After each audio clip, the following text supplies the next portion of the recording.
Hi friends, இப்போ நான் பார்க்க போகிறேன்னா இப்போ வந்து கர்ட் ரைஸை வேக வச்சுக்கலாம். மாங்காய் ஊறுக்காவும் செய்ய போகிறேன். இந்த வெயிலுக்கு சில்லுன்னு சூப்பராக கர்ட் ரைஸுக்கு மாங்காய் ஊறுக்காய் சூப்பராக இருக்கும். மாங்காய் எப்படி செய்யறது பார்க்கலாம். முதல்ல ரைஸை வேக வச்சு எடுத்துக்கலாம். ரைஸ் வந்து நல்லா குழஞ்சி வேகணும். இதோடு வந்து ஒரு கப்பு மில்க் வந்து ஆட் பண்ணிக்கலாம். இன்னும் கூட வேகணும். இன்ஸ்டன்ட் மாங்காய் ஊறுக்காய் செஞ்சுக்கலாம்.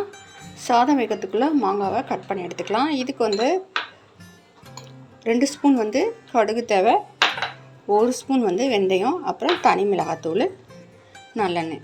அவ்வளோதான் ஃப்ரெண்ட்ஸ். வாங்க எப்படி செய்யலான்னு பார்க்கலாம். இந்த மாதிரி பொடியாக கட் பண்ணி எடுத்துக்கோங்க. இப்போ வந்து நம்ம தாளிச்சிடலாம். இது வந்து நீங்கள் ரெஃப்ரிஜரேட் பண்ணி வச்சுக்கலாம். 1 மந்த்து கூட இந்த ஊறுக்காய் சூப்பராக இருக்கும். பாருங்கள், இந்த மாதிரி பொடியாக கட் பண்ணி எடுத்துக்கலாம். தேவையான சால்ட்டு சேர்த்து நல்லா கலந்து விட்டுட்டு தாளிச்சிடலாம். நல்லா வெந்துருச்சு, குழைய வெந்துருச்சு. இதில் 3 ஸ்பூன் ஆயில் விட்டுட்டு கொஞ்சம் வந்து பட்டர் சேர்த்துக்கோங்க. சில பேர் வந்து கீ கூட சேர்த்துப்பாங்க. கடுகு, உளுந்து, சீரகம் போட்டிருக்கேன். இஞ்சி, பச்சை மிளகாய், வரமிளகாய், கருவேப்பிலை, பெருங்காயம் அப்படியே இதில் சேர்த்துடலாம்.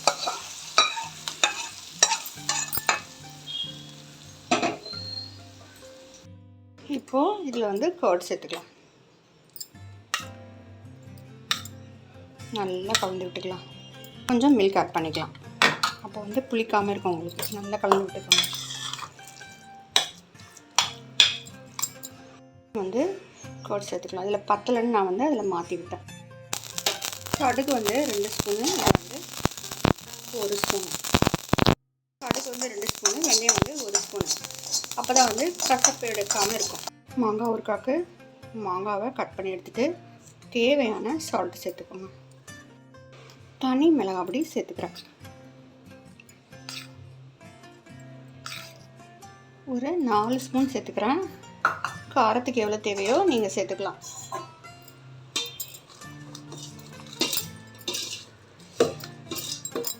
இது வந்து குட்டி ஸ்பூனில் சேர்த்துருக்கேன். நீங்கள் பார்த்து சேர்த்துக்கோங்க. வறுத்த வெந்தயமும் கடுகும் பொடிச்சு எடுத்தாச்சு. இதில் 4-5 குழிக்கரண்டி வந்து நல்லெண்ணெய் விட்டாச்சு. விட்டுட்டு கடுகு போட்டு தாளிச்சிக்கலாம். சில பேர் கருவேப்பிலாம் போடுவாங்க, நான் போட மாட்டேன்.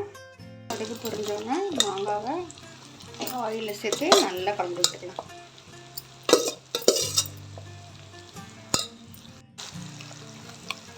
அரைச்ச பொடியை சேர்த்துருக்கேன். வெந்தயமும் கடுகு, வெந்தய கடுகு பொடியை சேர்த்துக்கலாம். அரைச்ச விழுத நல்லா கலந்து விட்டுக்கோங்க. ஃப்ரெண்ட்ஸ், சூப்பராக அருமையாக கர்ட் ரைஸ் ரெடி ஆகிடுச்சு. அதே மாதிரி மாங்காய் ஊறுக்காவும் ரெடி ஆகிடுச்சு. ஃப்ரெண்ட்ஸ், சூப்பராக அருமையாக இருக்கு பாருங்கள். இந்த சம்மரில் தான் நம்ம செய்ய முடியும். இது வந்து 1 மந்த் இருக்கும். நீங்கள் எதுக்கும் ரெஃப்ரிஜரேட் பண்ணி வச்சுக்கலாம். நம்ம 1 மந்த்துக்கு மேலே கூட இருக்கும். சூப்பராக இருக்குது பாருங்கள். ஃப்ரெண்ட்ஸ், பிடிச்சி லைக் பண்ணுங்கள், சப்ஸ்கிரைப் பண்ணுங்கள். Friends, thank you. தேங்க்ஸ் ஃபார் வாட்சிங்.